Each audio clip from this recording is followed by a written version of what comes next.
So, DP, man, tell me, you've been in the business since 1979.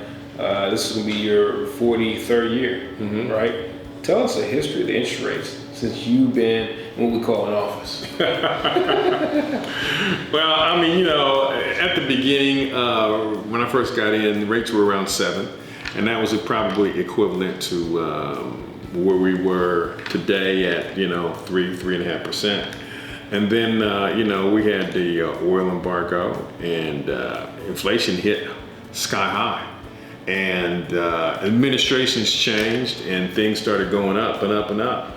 And probably within a 14-month period, we went from 7 to 17. Yeesh, 14 months. Yeah, about 14 months. Prime rate was in 22%. And, it was the economy just grinded to a halt. And it was kind of tough sledding for a while. It was hard selling property, it was hard buying property, and things just went up, and, we had to make adjustments. Politically, government did some things to make some things change, and, it was kind of like our gas prices. They rocket up, and then they float down slowly. So they floated down slowly, and, things got back to normal. Yeah. Took a while, though. Took a few years. Yeah. So 1979 to what, 1985, it was high like that?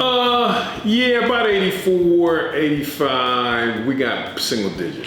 Okay. Yeah, we came up, the state of Ohio came out with a little bond money program, and, it was 9.98, and that was our first time dipping below double digit rates. And then, it just kept going down from there. Yeah. So tell me about the 90s. What were the rates like then? Do you remember? Yeah. In the 90s, we had probably 6-7% rates, and then they started dipping down a little bit, but that was probably the norm about where they were, 6 to 7.5%, somewhere in there. Yeah. And then we had the roaring 2000s. Yeah. So tell us about what happened there, because I know they had some interesting loan products. Yeah, well, there was a lot of subprime on the market, and I think one of the things, Congress deregulated a lot of things, so subprime money became more available because it started getting securitized. And by securitized, instead of the subprime companies holding the paper, they were able to sell it and sell the servicing rights to somebody else. So it proliferated all over the place. And, that was part of what caused, a little meltdown starting with Bear Stearns in 2008. Explain for the people, what is subprime? Well, subprime is a higher interest rate because you have certain credit issues or income issues. You're going to pay above market rate because you have certain deficiencies in your, portfolio, either income and or credit. And that type of thing. And so a lender will say, hey, look, we're going to want more down payment, and we're going to give you above market rate because we're taking more risk with you, so we got to get a little higher yield. Yeah. By yield, they'll charge, higher rate. Like at that time, in the 2000s, rates were like 6 or 7. Subprime was double digit, 10, 11. Yeah, and it also seems to me like since that happened, they're not even really doing subprime anymore? Well, actually, it went away. After the mortgage meltdown hit, Congress came out with some regulations, and it pretty much just kind of did away with it. You had the Dodd-Frank Act, and it kind of just, made it go away.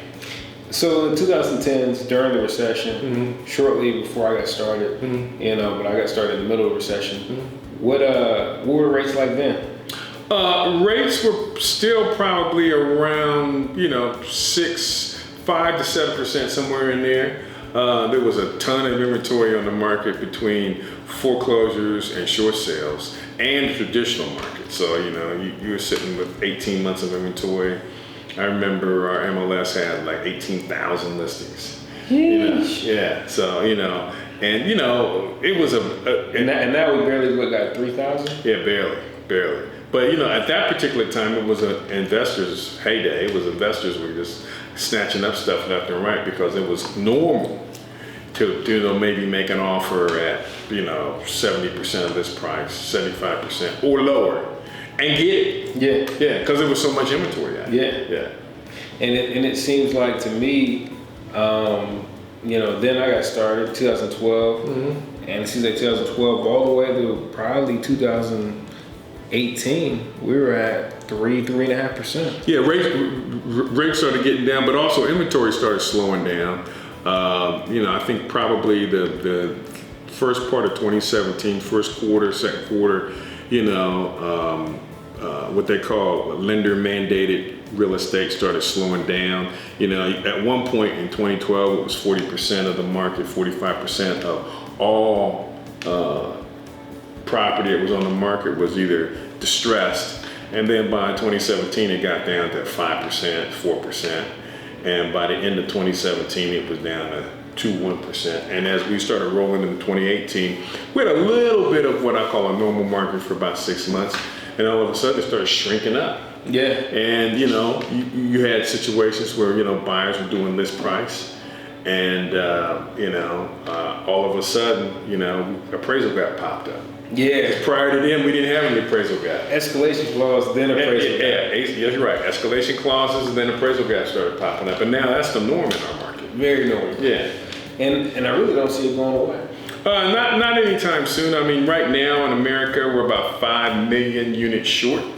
And it's going to take a number of years to make that happen. So, where we are right now with an inventory, I'm thinking we're going to probably be here 27, 28, maybe even 29 before we kind of roll our way out. Yeah, and I mean, compared to the market that I guess I grew up in, essentially, and I can't say it's a terrible thing. Now, for a home buyer, that's tough. Yeah, well, real estate moves in cycles. Yeah. And I think a lot of times you got to understand that. We went through, subprime cycle where there was a bunch of subprime money. Then we went through a correction, which happened in '08. And, then all of a sudden we have a proliferation of trying to get rid of all these properties because they started foreclosing. So we had that cycle where you had an overabundance of properties.